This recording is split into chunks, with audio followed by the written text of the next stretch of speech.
Hello everyone and welcome to our 6th Steam Sunday session. As this is week 6, I've decided to make it a two-parter. In this first half we're going to be learning how to make one of these, our very own hovercraft.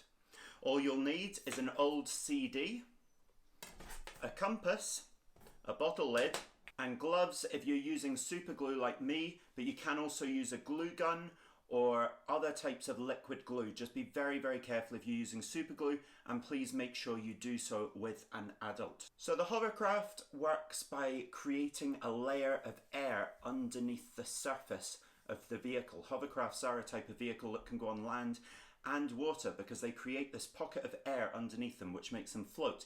Think about when you're playing air hockey and you've got the little puck that floats on the surface.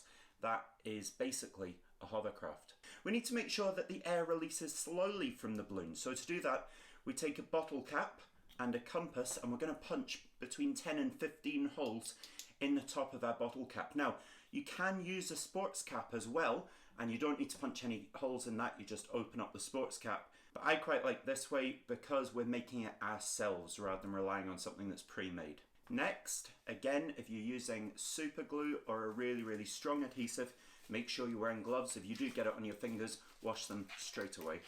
And don't put your fingers anywhere near your eyes while you're using this, as it is an irritant for the eye and can potentially cause serious damage. And you're going to glue the rim of the bottle cap.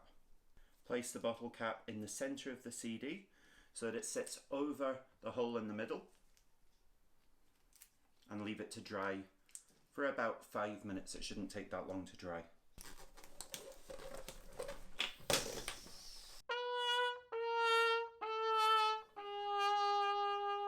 Really? So after the glue's set, get a balloon, inflate it and twist it so that you can put it onto the cap easily without the air escaping. Your own CD hovercraft. If you do make your own hovercraft, please remember to tag at Mr. Feistclass and use hashtag STEAMSunday because I love to see what you guys get up to.